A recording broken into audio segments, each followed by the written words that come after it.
galchitan kan dhugaaf dhiigaa turetu arrasaan galfanne ati immoo bobbaafatte nagaa jira jettee keessi ishee boqonnaan arganne.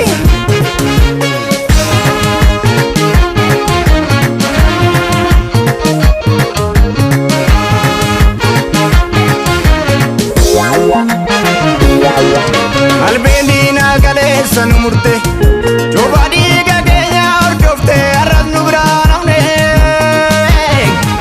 aarsaa goototaaf na rabbii namne akka deemsa yeetii silaa yoo nagaata dhuguu qabne homoogoo wal malee firan qabnu of eege akkas irraafne qilleensi sobaa yoo bubbisu carraa argannaan kutaan si kukkutu aziizi walii shubbisu obbolee yankeerii gabochisu.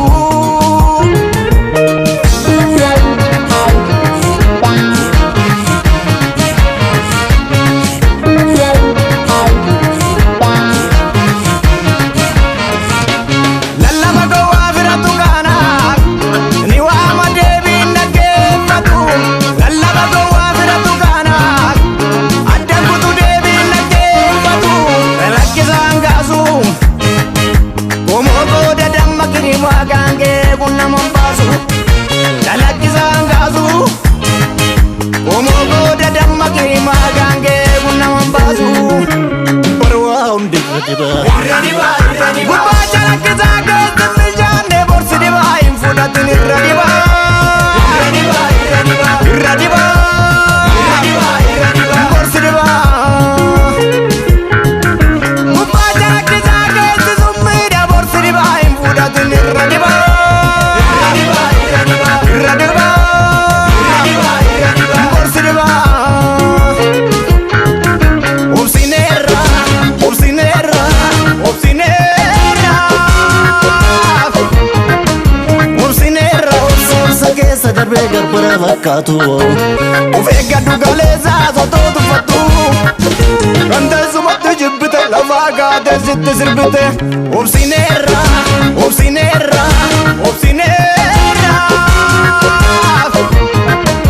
obsineerra obsa keessa darbee garbara fakkaatu of eeggadhu galeessaa sotoo tuffattu kan teessumatti jibbite lafaa kaatee sitti sirbite. Barwaa hundirra dibaa reengaa taphatana.